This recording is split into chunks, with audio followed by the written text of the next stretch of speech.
So, hey there, and today I'm really pleased to be able to have a lovely conversation with the very wonderful Lee Roberts. Hello, Lee. Thank you, Avril. Yeah, are you okay? Yeah, I'm very well, thank you. All good. Doing my best to keep cool here in this mad heat wave we're having. No, I know. Killed a few of my plants off in the conservatory, unfortunately. So I've had to move out all the plants out of the conservatory because it's too hot for them. The cactuses are loving it. You know, they're having a song and dance in there, but the rest of the plants just, it's just they're not liking it at all. So, yeah. I know it's bonkers, isn't it? I put some plants in the other day, and sadly they've gone. It's just been too dry. Yeah, but we're comfortable. We're here. Yeah, and it's great to be able to have a conversation with you. Thank you. About you, your work, and of course the forthcoming demonstration that you'll be giving at our Tarot retreat in Eastbourne, December the 4th, but we'll talk more about that in a bit. Yeah, lovely. So, Lee, you are a clairvoyant medium. Yes. And I saw you at Barnes Church.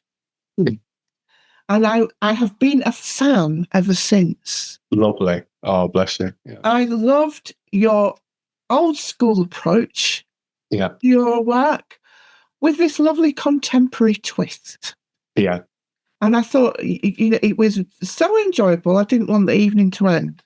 And I really saw how people were healed and uplifted and really engaged with the work that you were doing. Oh, thank you. So, Lee, can you tell us a little bit about how you got into mediumship? So initially, I got involved in mediumship through my mother. So my mother came from my mother's mother, and her background is Roman. They've got a Roman heritage. Even though my grandmother remembers the old gypsy caravans, they weren't raised that way. They were raised in normal houses, but they still remained that they still had their heritage, and they still had the plot of land in Sutton Springwood. So I think my mum had always got this idle curiosity. My mum had had experiences throughout her life. And I remember being about 7 or 8 years of age, and we turned up outside this spiritualist church called Baden Powell Church. Now, my mother held my hand that tight. She was so nervous, her legs were knocking. And I was trying to pull my hand out of her hand because she was squeezing my hand so tight, because she was talking about all this mumbo jumbo about they're going to be in there with like cauldrons and casting spells, and because she didn't know what happened inside the spiritualist church. And so, but she was so nervous walking into this church. And obviously when I was a child, I was fearless. I just wanted to get in there. And so, yeah, it was a case of my mother took me to my first spiritualist church when I was 7. So that was my introduction. But I'd already had experiences prior to that when I was like 3 years of age. And I think it's great to be able to see kids in the churches. Yes. And experiencing mediumship, because I think at that age, you kind of filter it in a very different way, don't you? Well, you do. But it's also natural. I think, because I think you've got to, my mum always used to say, the children of today are the mediums of tomorrow. Yeah. And it's very true, and I believe that when I was a child, because I'd already got this natural ability, a lot of children grow out of that. So when they have like imaginary friends and they can see things, they just naturally go out of it.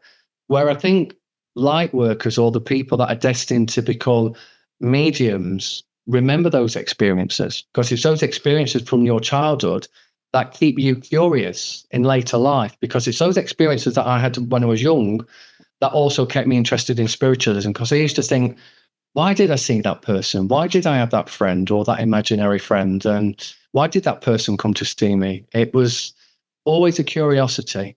And we were chatting before we were recording, and you were saying that you always knew you wanted to be a medium. Yes. Yeah. So was that kind of like a definite path that you wanted to follow? Initially, no, because I did initially train to. I went into nursing, but I felt like there's no surprise there. No, I know, but it was just that I felt like that spiritualism and being a medium went hand in hand with my care work and being a nurse. Absolutely. But at the same time, as I say, I got that curiosity. Can I just tell you about a dream I had when I was 3, and maybe this just makes sense? Yeah, sure. Right. Do. So, when my mum married my dad, it was very much to the dismay of my grandparents. And she didn't get supported by my grandparents. So she literally ran away from home to marry my dad when she was 15. And when she was 16, they got married. But we lived in a house where it was an old tin miner's house up north. We've got no carpets, we've got no curtains. And we shared a double bed as kids.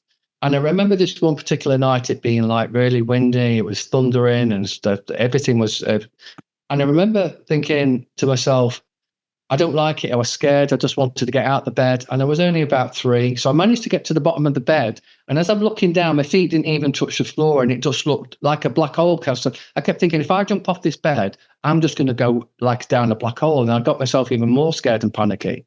All of a sudden, as the street lamps flickering on the walls, I could see faces coming out the walls at me. Like all kinds of men, women, children, all these different faces. So I remember putting my hands over my face and just looking through the little gaps in my hands and crying because I got myself really upset. I just thought, oh, right, I just need my mum. And I remember looking towards the doorway and a light appeared around the gap. And all of a sudden, the door opened. And I thought, oh, my mum's heard me. She's come to go and put me back in bed. And as the door opened, this orb of light came into the room, stopped there in front of me. And I still got my hands like this. And slowly I moved my hands away. And this orb of light, beautiful orb of light, I got blues and yellows and oranges, all kinds of flickering lights coming from it. And all of a sudden, the orb began to take shape into a person. And I could see a person materialize, the shoulders, the head, the face. And I could see a beautiful man's face, rosy red cheeks. He's got this trilby hat on with all these different feathers in, very thick set, quite tall. With his jacket on. And I remember him saying, my name's Joe. Don't worry, the storm's going to soon be over. And I'm here, we're here watching over you. And I felt really comforted. There was something about it that I felt really at ease and at peace, like somebody was there. And all of a sudden, he put his hand out like this and dropped my beaker onto my bed. I had a beaker, a yellow beaker, and he dropped it onto the bed. And I remember picking up this beaker, tasting whatever this was. I've never tasted anything like it on this earth. There was something inside that beaker I had never tasted before.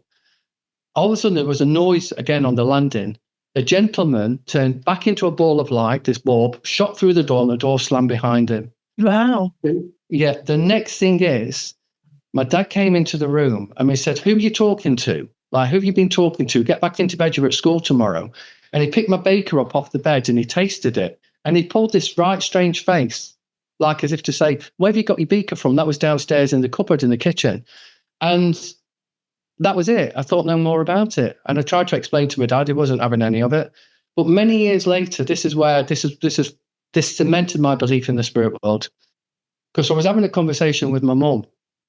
And I said about my mum and this person in my room. And my mum said, describe him. I would describe him. And I said, but he said his name's Joe, Mum.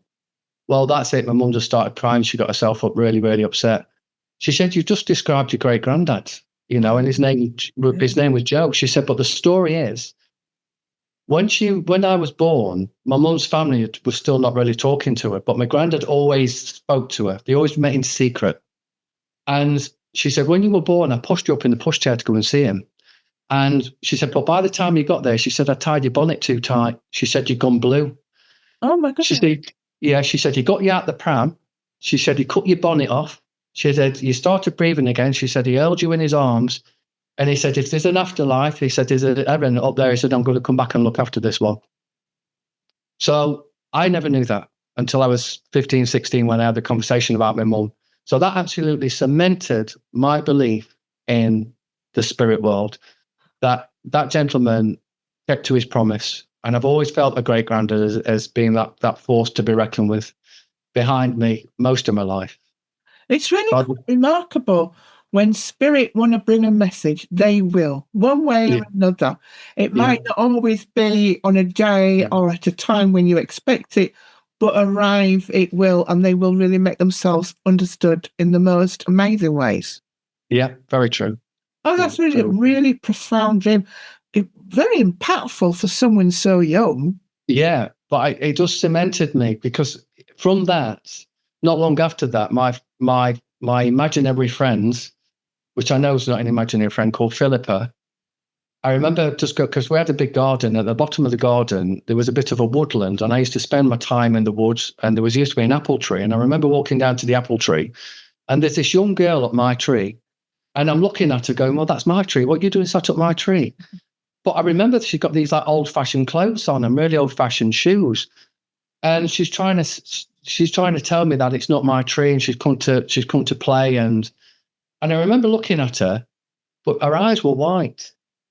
And years later, I realised, well, she was blind. How was she able to climb up that tree? Where did those old-fashioned clothes come from?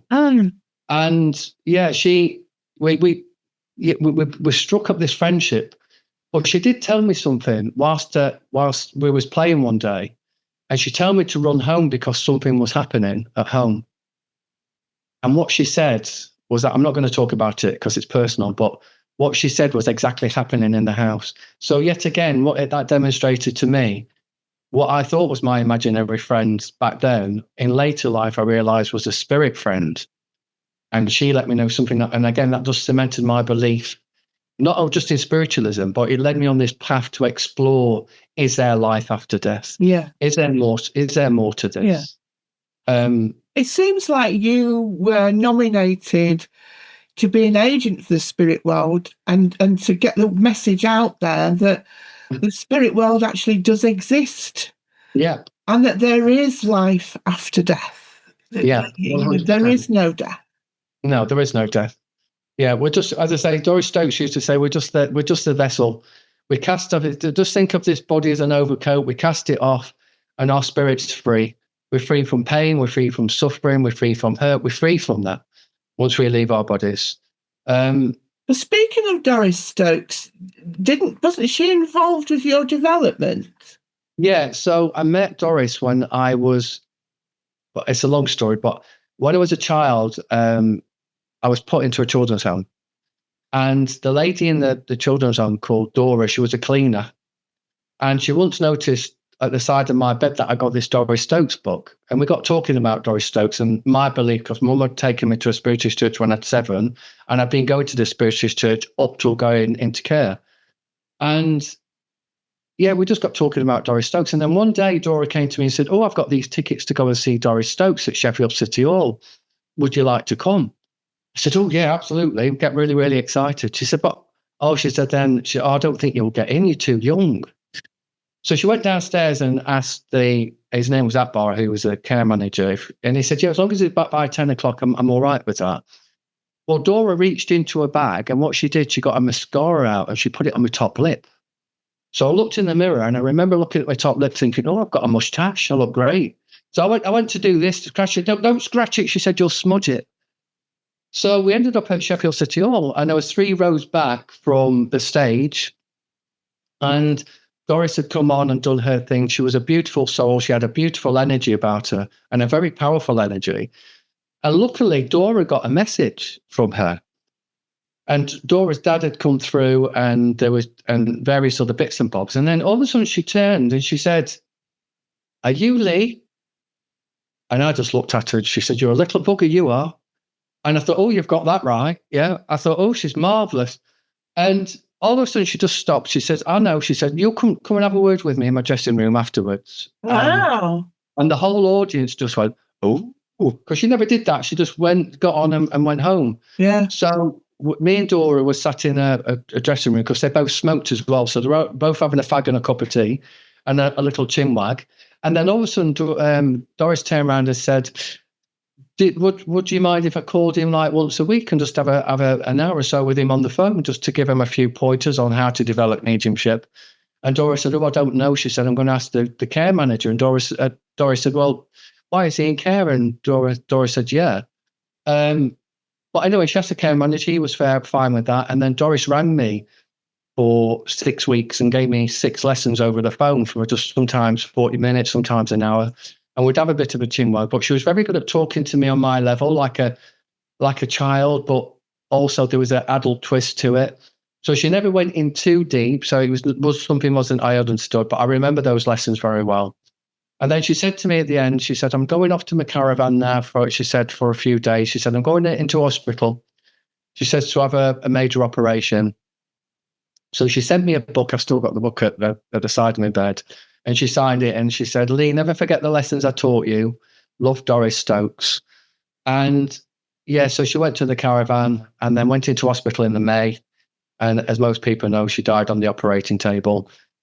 So Sheffield to Ture was the last major event she did before having that time off.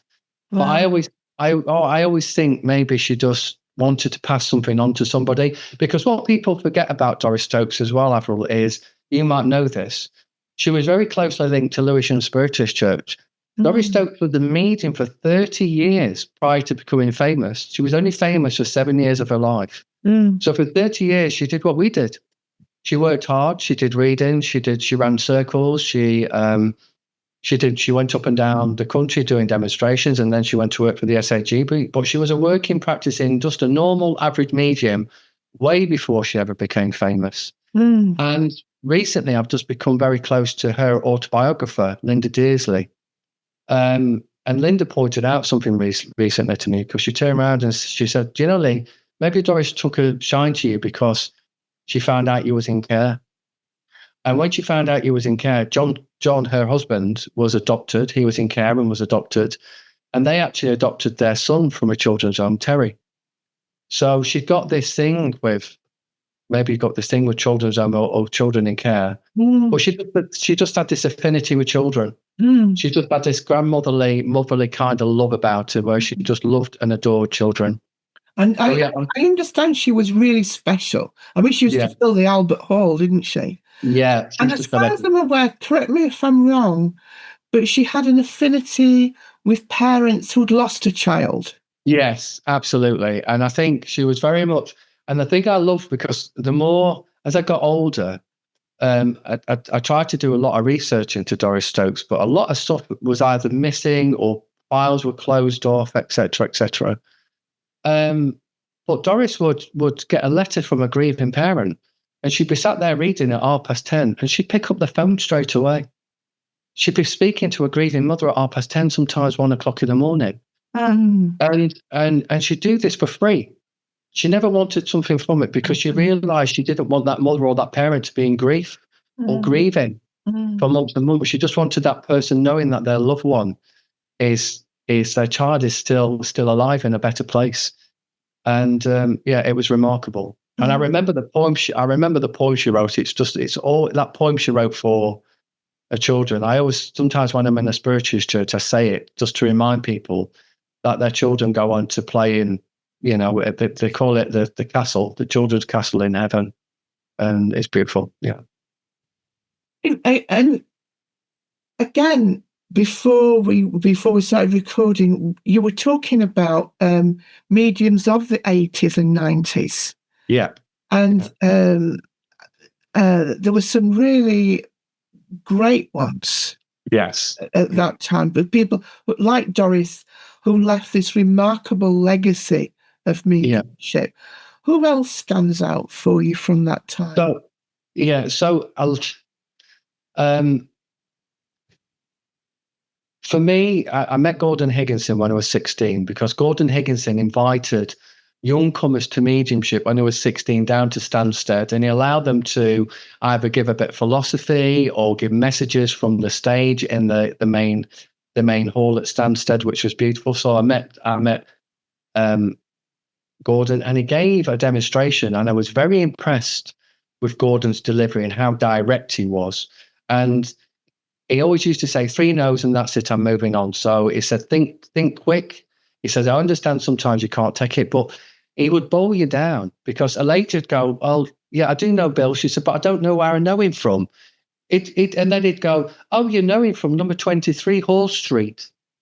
And the lady would go, like, and that's how he'd boil you over, Gordon, is evidence. Because what he'd do is go back to his spirit team and go, well, she knows you, but where does she know you from?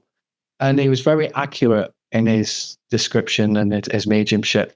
I also met people like Doris Collins. I met Colin Fry, and I met Albert Best. And Albert Best taught me my most valuable lesson that I've always remembered. That, do you want me to tell you? Yeah, please do. Okay. So when I was around 18, this is a year before Gordon had died, I got really close to Colin Fry. Now, Colin Fry used to raise money for an AIDS charity in Brighton. I think it was called the Beacon back then, or the Lighthouse. And he came to see me do a demonstration. He said, would you like to come and do a demonstration for me to raise funds for his charity? And I said, yeah. He said, what we'll do is we'll just give you a cameo role at the end. And then I said, well, who's doing it? And then he says, well, Gordon Higginson's going to be there, Doris Collins, Albert Best, and myself. He said, I'm going to be giving a bit of a trance demonstration, and then they're going to get on and do their mediumship. So where I was, a young 18, 19-year-old, very impressionable back at the time, in this huge theatre full of, I think about 2,000 people. There was a lot of people there at this theatre, standing in the wings. So Colin had just done his bit. Gordon was on doing his bit, and I was stood there like shaking, really, really nervous. And Albert Best walked past, and he could see that he could see I was really nervous. And he got a strong Northern Irish accent. And he got very piercing blue eyes, very striking. And he put his hands in his inside pocket, and he got his flask out. And then took a little. He said, "This is how I sort it." He says, "I have a little swig of whiskey." He says, "It keeps me calm, keeps my nerves calm." He said, "Do you want some?" So I took the flask, Avril, and I drank a lot.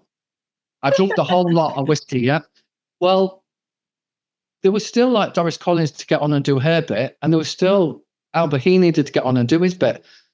Listen, by the time I got on that stage, love, it's a wonder I made the stage. I was all over the place. I was loving. I was like here, there, and everywhere, swaying all over the place.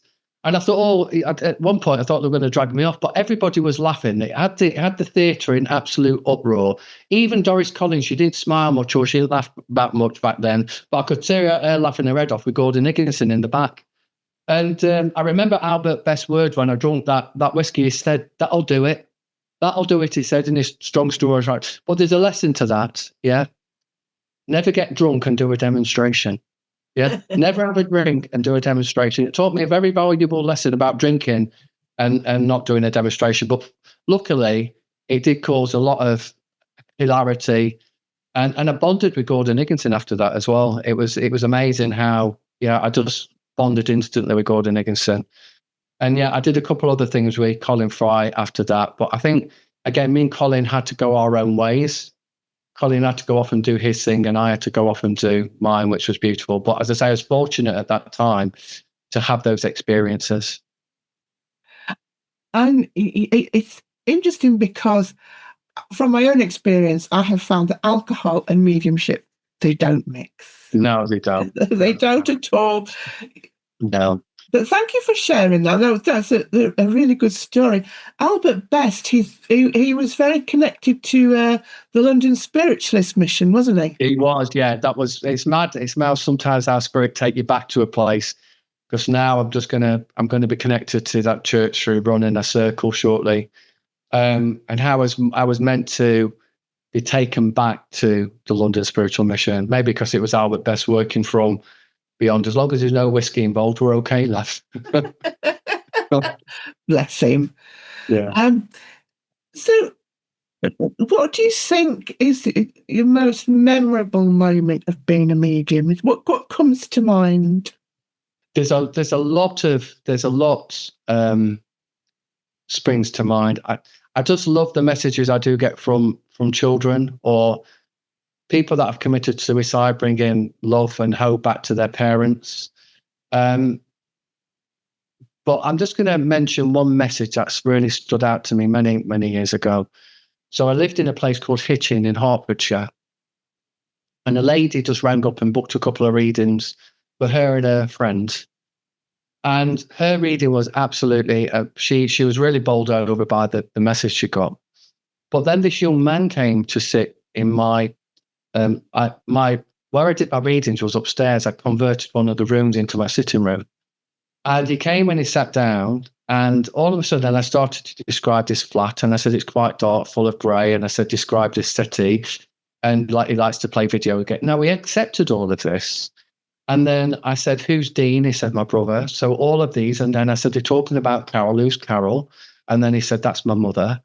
And I said, Carol's spirit side, isn't she? And he said, yeah. And I said, did she pass with cancer? I said, she's putting her hands on her chest, or whether it's this area. And he said, yeah, she had breast cancer. So all of this started going really, really well then. But I heard this voice in my ear trying to tell me he was HIV positive. And his mother was trying to tell me that he was worried about the stigma and all of this. But he was in love with the lady downstairs that he'd come with. He'd fallen for this lady. So I thought, how do I approach this? How do I say it? And so I was very tactful in how I said it. I said, your mum's trying to make me aware of something in your blood, or something's not quite right with your blood. And I said, you're really worried about it and concerned. And I said, but she's trying to show me the lady downstairs, like you've fallen in love with her. And I said, there's this feeling of like this stigma and how you're going to deal with. No, I don't know what you're talking about. That's not correct. And he's trying to then, just make me feel, but I thought, right, I've got everything else right. How can this little bit be wrong? And I could see his mother in the background getting really, really frustrated. Now, listen to this, Avril, because I tell you something, it's one of those moments, one of those magical moments. My mother had given me a statue of the Virgin Mary. Now, where he was sitting, I had it above him on a shelf. This statue came off the shelf, and in that moment, as it came off, he caught it. Wow. So all of a sudden, he's and I'm looking as if to say, what the hell's just happened? He's there looking at a statue of the Virgin Mary. He put it on the floor and broke down in tears. He absolutely broke down in tears. Because I think it was the first time somebody had actually got it. Maybe it's the first time he'd ever spoken about his diagnosis. But yeah, he admitted to everything. And it's always stood out because of the statue and him catching it in that moment. Because I just thought, what a brilliant thing for his mother to come through and do, as if to say, because his mother had faith. Yeah, she always had this faith. And I said, well, your mother knows now. I said, you didn't tell your mum, but she knows. And I said, you need to talk to the lady downstairs. And actually, they ended up getting into a relationship many months later. Oh. So there was some good that came out of that. But that does stand out to me. There's many, like I've just done one recently for a lady. Her son committed suicide. He only committed suicide 3 weeks ago, Avril. But I did the demonstration in Hounslow, and he was there. He gave his name. He gave the place where he'd passed away. He gave his how he died. Everything. He even gave the number 23. And all of these things. And I said, he's talking about the lock of hair around your neck. She said, we've both got the chains, and she got the chains like this. And she said, we've still got the lock of hair. Yeah, there was just some beautiful messages. That's fantastic evidence. Yeah. And I think that from what I can see, you are a pure evidential medium. Yeah. So you try and give as much evidence. Why do you think, why is the evidence so important, do you think? Well, I think the evidence is important because if you just give generic stuff, like generic, I think it could fit anybody. It's the evidence that fits your grandma, your mother, your dad, your specific loved one is the evidence. Because there is either a personality trait, an emotion that they either used to express, something that they used to do, specifically used to do. And yeah, that then proves it that is your dad, that is your mum, just through that direct evidence. And I love getting something that is so specific that represents that one specific person. It's beautiful. Because I think sometimes there are people working which don't provide the evidence that would really kind of prove the connection and that there is a world where we go to that world of light, and that at times those two worlds connect. You're right.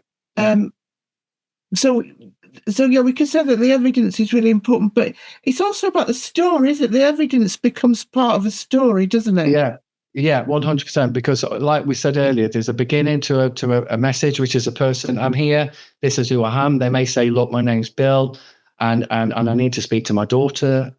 Or you might just get a sense or a feeling of somebody like that, like they're wearing a uniform, or they used to smoke a pipe and they've got a flat cap on. There's usually a distinguishing factor about that spirit where somebody in that congregation can recognize that first initial bit of evidence.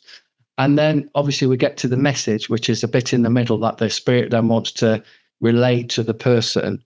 And then the ending is usually like a very comforting message, an encouraging message, or a message of hope, a message of forgiveness, a message of pride. But the evidence is essential. If you want to prove that there is life after death, you have to get something that is so specific. Which is, that people then go away and go, well, that person could never, ever know that bit. They could never know that. And yeah. So what do you think that does for someone? That kind of, there's almost like a little bit of shock involved in that, isn't it? Where you go and you think, blimey, that's cool. How did that person possibly know that about me or my family or whatever? What do you think the long-term gratification is of that? What does that do for someone, do you think? I remember Doris Stokes used to say, she said, imagine, Lee, when somebody sat in front of you and you've given them absolutely conclusive proof that their loved ones have gone passed over to spirit. She said they come into your sitting room looking really sad, really down. And then at the end of it, they're beaming. They've got a smile from ear to ear. And she said, all of a sudden you see that sack of coal that they've been carrying just go off their shoulders. And she said it's the fact that somebody then can go back into life, into their own life, and live their life to the max, knowing that their loved one's in a special place. And I think, to be honest with you, Avril, that's what it's all about. It's that look on somebody's face when you've actually given them some conclusive evidence that their loved one is there, and it's that smile. And the amount of people that I see afterwards, or they sometimes try and contact me or send messages just to say thank you so much. I feel so lighter, or what you've said, I'm able just to get on with my life now, because they carry that pain, especially when people have committed suicide or people have gone very suddenly, or people haven't had the chance to say goodbye. It's very enriching, isn't it, to get that kind of information and to feel loved. Yeah. Because I think love is essentially central to it all. Yep, absolutely. So, what would you say are the most challenging things about being a medium? Are there any low points to the work, do you think? There's the highs are always like the messages that you give and seeing somebody live again, but the lows are, we are human beings having a human experience, and we have to go through our own life experiences. So, just like every other human being on the planet, some experiences are very traumatic. So it's not always glitz and glam. There are days when I'm not going to swear, but sometimes there's days where I just can't be asked because I just haven't got the energy, or I've been ill, or I've got to drag myself to like 200 miles away to do a demonstration. And it's just, those are sometimes the lows, when you go through your own personal traumas. Like, for example, I lost my partner, John, and Spirit never told me it was going to happen. Spirit didn't even give me an inkling. And I fell out with Spirit because it was like, why didn't you tell me he was going? Why didn't you tell me you was going to take him? So I was lost. And then I had a problem with alcohol. I developed, I turned into an alcoholic for many years. Yeah. And I just watched all my spiritual work just slip away. But at the time, I wasn't bothered. It didn't matter. I didn't care, because I felt very let down by Spirit. But it was only years later, when I started to get myself clean and sober, I realized I was having the life experience. I needed to go through that, and I needed to experience that, because what if Spirit had told me?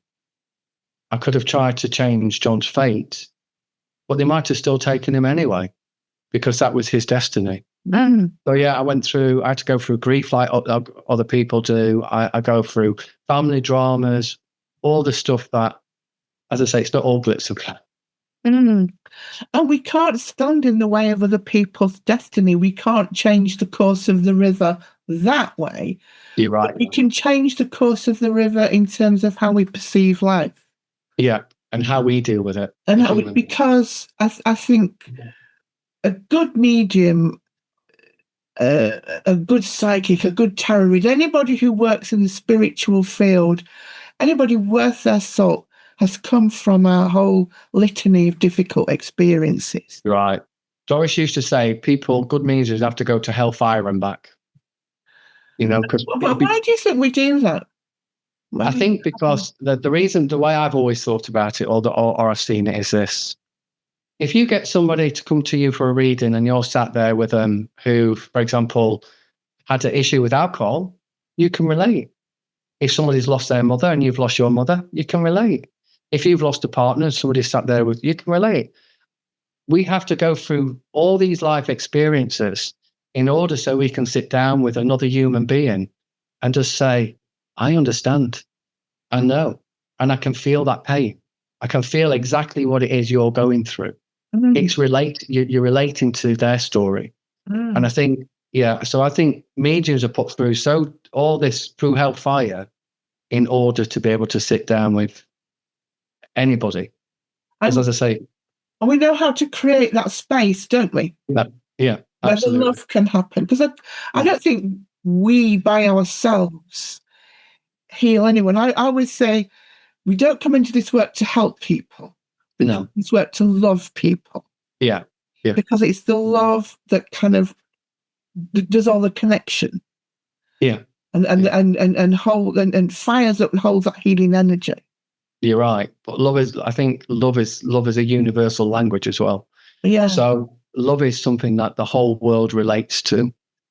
So I think whilst ever you're exuding love, and I remember Doris used to say to me, look, Lee, whatever you do in life, don't ever carry hate. She said, you're going to have your haters, but send out love. Always send out love and light. She said, because if you carry all this hate, she said, it'll always hold you back. It'll always keep you in a negative space. And you get one chance at this life, she said, to live it to the max. And she was right. And she did say to me, in my 30s, I'll go off the rails. But when I come back, she said, you're going to come back stronger than ever. She said, because life's going to teach you a very valuable lesson. And she was very tactful at how she told me that, because obviously she was talking to a 12-year-old boy. And she was very tactful. And she was absolutely right. And I found from my own experience that when we go through difficult experiences and challenging life experiences, spirit are never far away. But it's kind of like we're given almost like a gift of richness and a gift of insight. It's the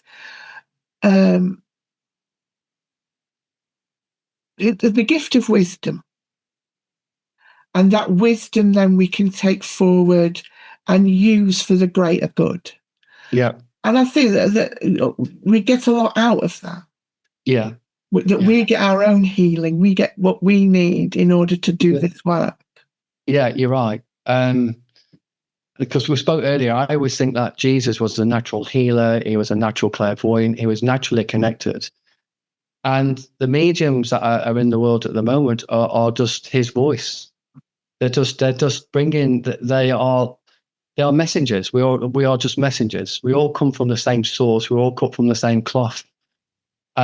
We all bleed the same blood. So for me, we are just carrying on Christ's work, but in a different way. We're still healing, trying to heal the world. We're still trying to bring messages from heaven because we believe in heaven that our loved ones go to heaven. So we're just continuations of his power. I love the idea that each of us have that Christ light. Yeah, yeah. It's a fabulous visual, actually, to think of everybody kind of, shining out that Christ light. And goodness knows we need it at this particular time, because it's a bonkers world out there. It is a bonkers world. And unfortunately, religion has a lot to pay for what's happening around the world. I think if people just turn back, like you said, turn just back into love and just learning to love one another and treating each other with just humanity and respect, I think the world would be a better place. I'm one of these live and let live. Whatever you want to be, just you be. You explore, because you get one chance at this life. You explore who you want to be. And it's a bit like when I'm doing my workshops, or I'm doing my circles or training, whatever I'm doing. I don't believe in sheep, Avril. I believe, be your authentic self. I'm going to tease out of you your best qualities. And I just want you to shine as an individual. And I encourage people just to be themselves. So sometimes you have to break down, whatever they've built up through specific training, just for them just to find their original self again. Because I've trained some beautiful mediums over the years, and to see them on platform just being themselves, it's beautiful. It's a joy, isn't it? Yeah, and then to see them on their continued path. Yeah. Yes, I can understand that and relate to it. Yeah. And talking about religion, can we call spiritualism a religion? I never have. What do you think? Spiritualism is a religion. It is a recognized religion. It's fairly modern compared to other religions. Right. So for me, when I go into hospital now and they say, "What religion are you?" or register with a doctor, I specifically say, "I am a spiritualist." Some people are a little bit shocked by that. Some people don't even know what it is. It creates some very interesting conversations with doctors or nurses. But yeah, I now class myself as a spiritualist, so that's on all my records. And I love the fact, because I used to think, why is it that I used to go to hospital and I used to think, I just used to say, I'm a Christian. Why couldn't I use the word, like I was slightly ashamed of it, like I wasn't proud of it? And then I got into my 20s, and the more I began to practice working, I just thought, well, I am blooming proud. I'm proud to be a spiritualist. That's what I am. So that's when I began to acknowledge that and put that out there. That's the real what I am. Do you adhere to the 7 principles? I do believe in the 7 principles. However, how they fit into modern spiritualism, how they fit into today's society and today's world, is left for the union to decide, because they're in control. They're the ones that decide what's going to happen with them. But there has to be some form of diversification in order to allow the youngsters of today to not just, they need to understand the 7 principles, but there needs to be a modern twist. Yeah. Because I think I did a workshop on it many years ago. I think there's certainly room for development with the 7 principles, because I think at their root, they're great. Absolutely. But as you say quite correctly, they're not very contemporary anymore. No, they're not. They're not. And I just think it just needs, as I say, it needs a council, the SNUI or the SNU and the councils just to come together and say, look, how do we make this work? How can we make it work in a modern world? And in 100 years' time, how are these 7 principles going to fit into like the spiritualist churches or into modern day spiritualism? Because we both know, we're both realists. A lot of people have moved away from the spiritualist churches. Yes, there's a lot more private events. People run their own events just to move away from the dogma and like the strictness or the rigidness of certain rules and regulations. There's nothing wrong with that, because there's some beautiful venues and events that you can attend. But I also think it's a shame, because the union is the heart of the churches, and to see churches to sometimes slowly go into a decline, that breaks my heart. Yes. Because obviously my foundations are in the churches. That's where I started. Yeah. And that's why I very much support the churches. So wherever I can do my bit to support churches, I will do, and I will continue to do. Because they could become real hubs of the community. I often think churches could reach out further into the wider community and offer more in terms of events. I know that some do a lot, in terms of healing and, like psychic events, mediumistic events, and so on and so forth. But I think there could be lots more to do in a very practical sense as well. You're right. And at the moment, there are the union have introduced a couple of different things that churches are beginning to do, like coffee mornings, like walk-ins, and all these different things that are happening where people can get involved in the church. But I don't think it's so much about people doing things for the church. I think it's about the church doing things for people. Yeah, that's where I'm coming from. Yeah, but I also think at the moment, again, just linking into what's happening in the world at the minute, Avril, people have got full-time jobs. Yeah. People that are actually running the churches are volunteers. This is true. They're not getting paid. And in a world where we're living, where the pound itself is struggling, you won't even get a loaf of bread and a bag of sugar for £1 these days. No. Where people are struggling financially, they're having to put in more hours and then going off to try and run a spiritualist church on a voluntary basis. That's huge. It's tough. It's tough. And I hear this a lot when I go to specific venues from committees or presidents and people that I'm meeting. So my heart will always go out to the volunteers, because it's the volunteers that keep the doors open, keep the churches running. And as I say, they're the hub of the church. They're the ones that are keeping things going. But yeah, I'm hoping there's going to be a let up in the future where people can get more for the money, and there's less pressure on churches. But I would hate to see the churches gone. Oh no, it'd be terrible for that to happen. Definitely. Yeah, I would hate to see it, but I would like to see them modernized. Yeah. So I'm sure you've experienced this. There are certain areas, Avril, where there's maybe 2 or 3 spiritualist churches in one area. Does that area need 2 or 3 spiritualist churches? Could they be closed down and the money then be put into building a modern, up-to-date, modern spiritualist church? Yeah. So that could be accessed by disabled people, for example, because a lot of churches don't have disabled access. Some of the platforms have obviously got steep steps going up to them. They need to be lowered. So again, it's just about accessibility. So, but as I say, that's for the powers to be to argue that. But hopefully, fingers crossed, the church's doors will remain open for the next 100 years. Indeed. And spiritualism. There's also, we can come and see great work like the kind that you offer.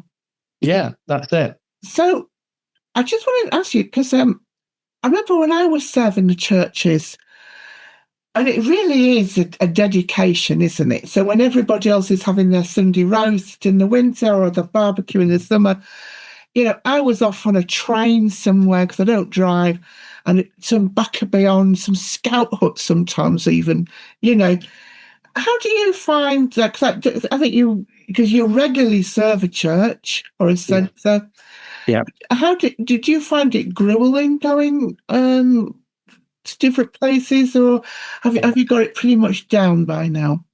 I think this is the difference. How years ago, when I used to do the theatres and things, I used to have a promoter and a manager, and they'd come and pick you up. They take you to the event. You just did what you did and came home. It was as simple as that. So it was easy. Now you have to get on a bus to get to a tube, and then you have to get from a tube to a train station to a church. You might only be there an hour. That might be 2.5 hours away. It may be 4 hours away. So it's 4 hours back. Sometimes you're not getting in till like 1, 2, 3 o'clock in the morning. It's exhausting. You're just trying to live. You're just trying to live a normal life, as well as fitting in your spiritual work because it's what you believe in. But I always say, whilst ever my legs are working, whilst ever my fingers are working, whilst ever my brain's working, and I can get to these places, I'll just keep on doing it. Because I think it's so ingrained in me, like a stick of Blackpool rock now. It's going to be hard to draw that out of me. It's just I'm happy doing what I do. That's fabulous, and you do it well, I have to say. Thank you. Thank you. So, what would be your tips? What advice would you give to anyone who's starting out on the mediumistic path, or perhaps is even floundering a little bit? Because it can be challenging when you're kind of learning the ropes. What advice would you give, Lee?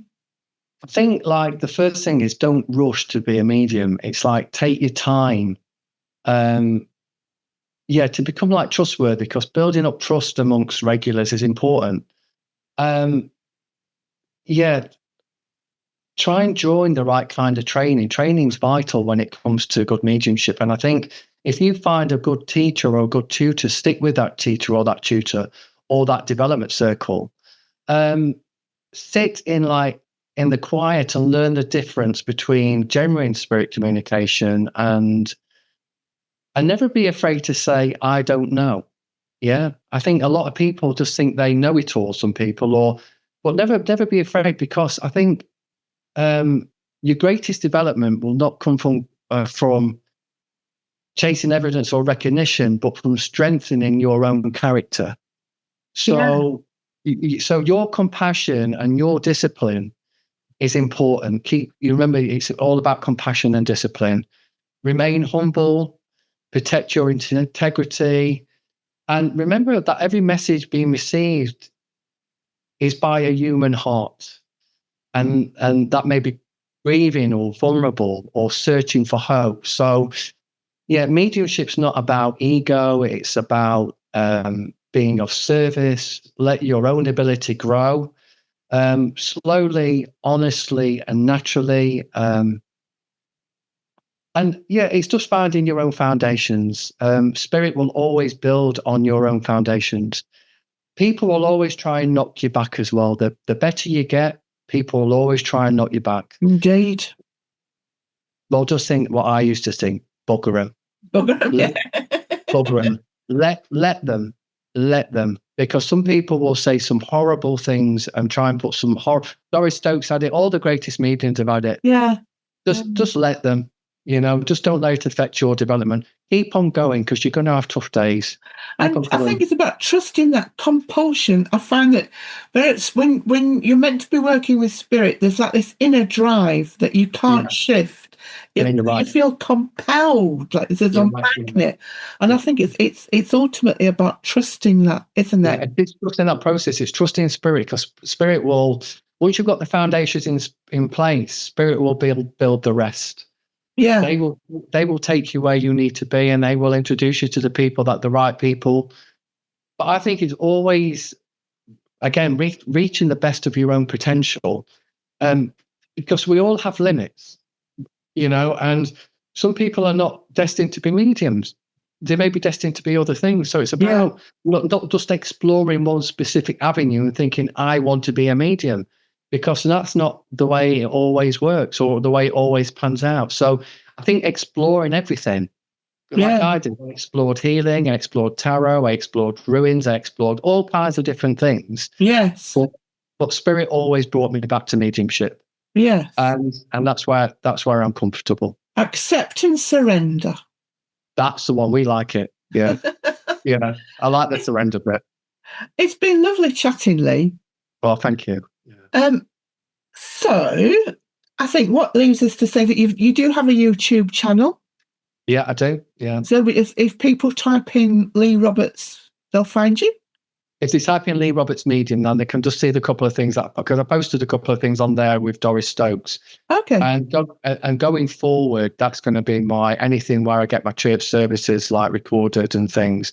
If they actually want to see me doing a demonstration, type in Lee Roberts, the Wimbledon Spiritualist Church, because Wimbledon Spiritualist Church record all their events as well. Oh, do they?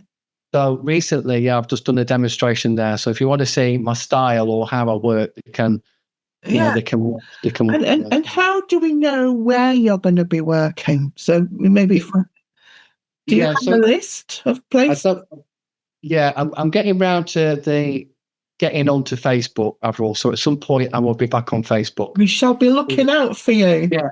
But most churches advertise who's on. So I suppose it's a case of like, if you're living in a certain area, I mainly do a lot of the London churches.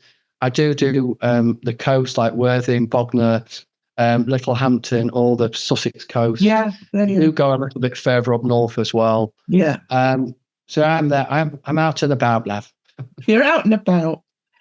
So I think Croydon, you hold a circle in Croydon, don't you? Is that Tuesdays every fortnight? Yeah, I do. I do every once a fortnight on a Tuesday. So I've got one this evening, and then it'll be a fortnight. And I also run their open platform. The next one's on the 3rd of August. And then I'm going to be running the development circle at the London Spiritualist Mission. Oh, that's exciting. That'd be really exciting. So I'm going to be running that on a Monday, which that starts on the 7th of August. Yeah. Fabulous. So that'll start just down the road from me. Yeah. So doors will open at 7 for 7:30 start. So if you're free, it's going to be open to beginners to start with. And then but come along, enjoy, because we both love London Spiritualist. We do, we do. Are you doing a Dan there anytime soon? I've got one there I'm there with Laura Wood and Bev Mann. Oh, Bev Mann. Oh, my goodness. Yeah. So Bev Mann, we're going to be there doing a demo on the 29th of this month. Yeah. So I think it's a Wednesday. It's a Wednesday. It's a Wednesday, that one. Okay. And I think it starts at 7. But it's currently on there. It's going to be advertised. It's going to be on their webpage, because. And anything after that date? You don't know. It's all in my diary. Do you want me to get my diary and have a quick look? Can I get up and have a look? No, basically. But we can send me the dates. Yeah, I'll send you some dates and let you know where I'm at and where I'm up to. Okay. And then finally to say, I'm very happy. I'm over the moon because you're going to be with us in Eastbourne on Friday, the 4th of December. Yeah. Giving us a demonstration of your fantastic skills and gifts.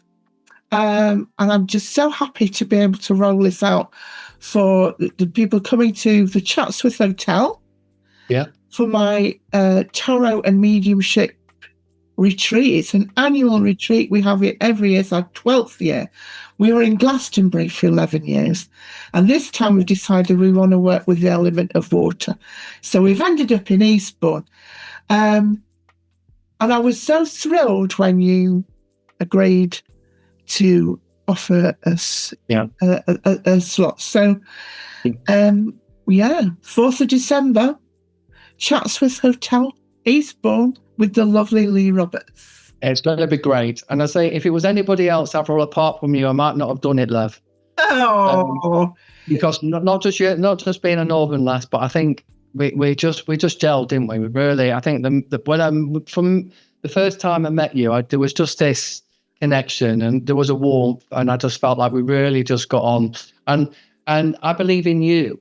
I believe in what you're doing, and I believe in, how the way you help people and what you deliver. It's great. Thank you, Lynn. It's a life's work. Yeah, you're right. It's not a hobby. It's not an it's a whole life. Yeah. And I'm just glad to share it with you, Lee. Yeah, I can't wait. It's going to be really exciting. And water as well, being Pisces, Well, I've got a stellium in Pisces, I'll have you know, Lee. So we're kindred spirits there too. Yeah. Lee, thank you very much for this and taking the time to have a chat with me. And I've loved the stories, and I've loved what you've shared with us. I feel really quite inspired. And I've got to say, I feel there's been a kind of a healing that's gone on during this conversation. So thank you so much. Thank you. I really appreciate it.